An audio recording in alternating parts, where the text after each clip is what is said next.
And welcome back to Game Escape, here today to talk a little bit about the big three announcements by Valve this week, announcing the SteamOS this past Monday.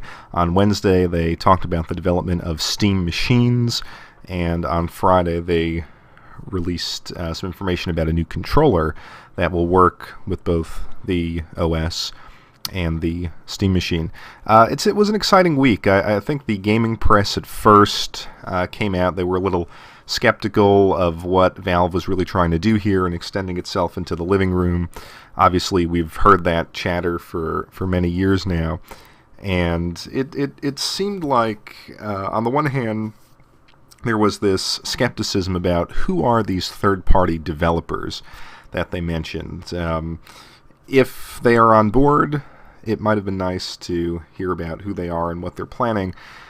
So that left a little bit to be desired. And then, of course, there was the broader question of what audience is Valve targeting with this approach? Obviously, they said that the Steam machines would come in a variety of configurations. They would be produced by a number of different vendors, a kind of licensing model similar to what you saw maybe with the 3DO in the early to mid-90s.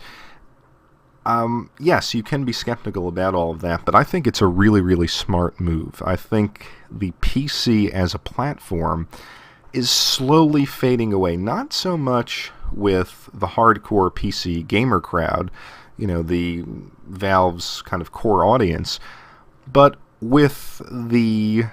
probably with the mainstream gamer. Obviously, the PlayStation 4 and the Xbox One are coming out. You've got the Wii U. You also are going to have the 7th generation consoles still being more or less relevant. So, the casual gamer may not be as engaged with Steam as you might suspect. And, there is the issue of, to enjoy high-quality PC games, you need to actually have the expertise to build a top-of-the-line PC, or to have the money to buy one.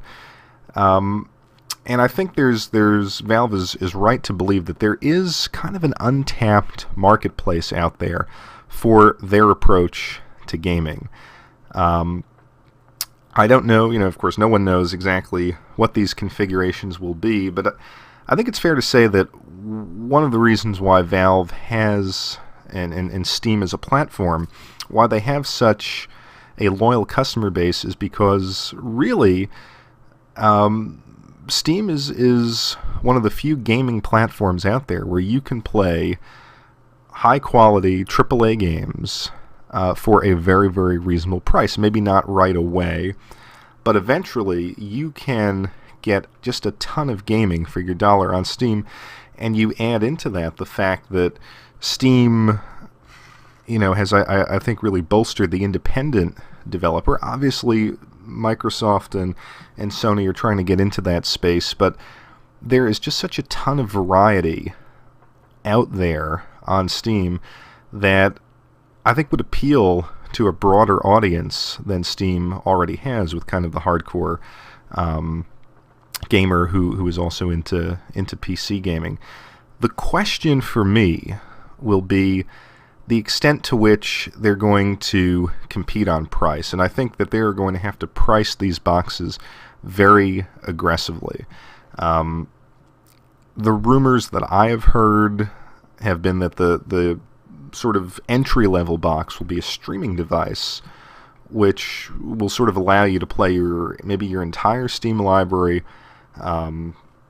with, hopefully low latency on your television, to kind of appeal to the install base that's already there, that has 50 plus games. And obviously, I don't think that the entire library will be available, supporting the Linux-based SteamOS. But if you can stream all of those games, if you know that, hey, for maybe $150, I'm going to be able to play, in some cases 30, 40, 50, 60 plus games that I already purchased on my TV in high definition, that is a compelling proposition, I think.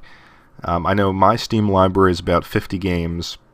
And the idea that I can buy, one box and play all of those games, including some of the indie games that I've purchased on my TV, on my couch, is, I think, a real value proposition. Plus, I'm sure they're going to do Netflix streaming, and they're going to make a very strong argument that, this is the only streaming box you need. Of course, every company that has one of these devices makes that claim. And I think that is going to be compelling to their, obviously, as I said, to their current install base. But I think the real issue is going to be, what does their higher-end product look like? Will they provide a solution that is on par with the PS4 and the Xbox One? It's technologically feasible, and it would be very interesting to say to the gaming public, hey, if you upgrade, if you take the mid-range device, you're going to get, maybe for $299, what you can get on the PS4 for $399 and the Xbox One for $499. And that, I think, will appeal to people, maybe not right away, but when they see that maybe for $299 they get slightly higher graphical fidelity, I think it can be a potentially powerful option out there in the marketplace. And then there's the question of upgradability. How easy will it be if you, say, go with a mid-range model or a top-of-the-line model? How easily can you upgrade the graphics card, and how frequently will they be released? I think this is kind of the gray area for me. I've built a gaming computer. I've upgraded graphics cards in a lot of computers. It's very easy to do. Obviously, PC gamers know that. I think for the kind of average consumer, though, they're going to have to come up with maybe a modular design that's kind of a slide-in, slide-out proposition. And if they do that, and maybe you can say, well, hey, every 3 years or so, you're going to be able to take a graphical leap in the kind of games you're playing on your couch, that could also be a major plus. Certainly for me, as somebody who plays games a lot, I would love that. I'd love to know that, boy, maybe in 3 years rather than in 10 years, I can kind of upgrade the experience that I have on my couch.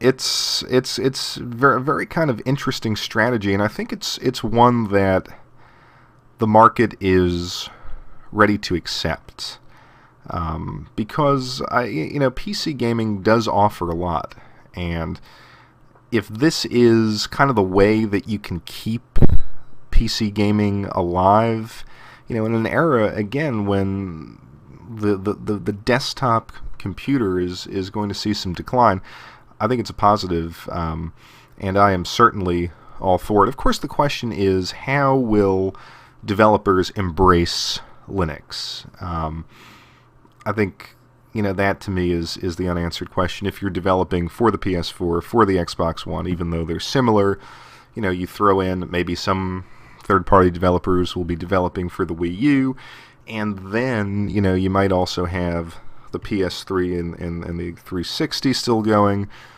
plus the Windows PC versions of games. How many developers are going to develop for Linux? That's really the question on the SteamOS side. Plus, what sort of functionality, how open are they going to allow the platform to be, and what sort of functionality will you have with it?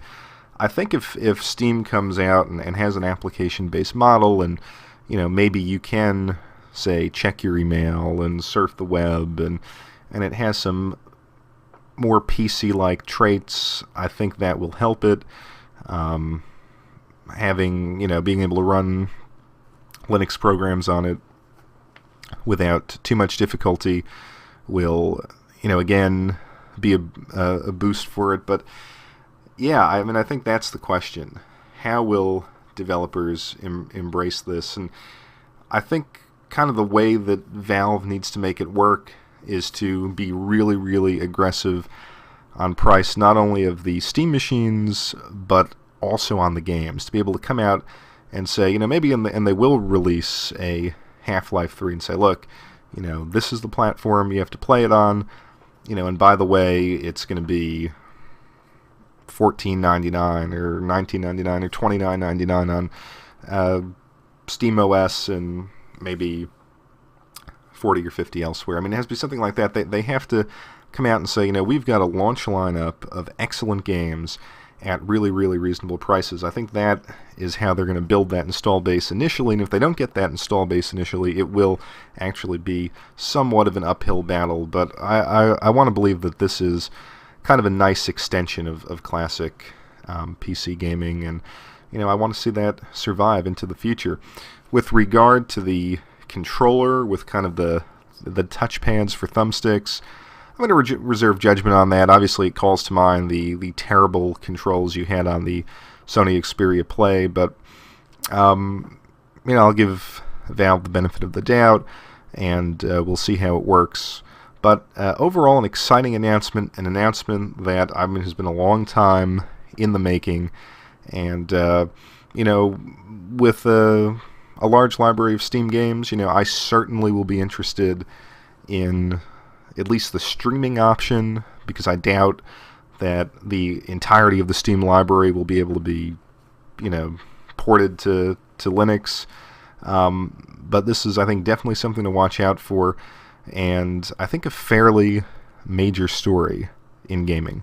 Thanks as always for watching Game Escape, and I will be back shortly with a new video.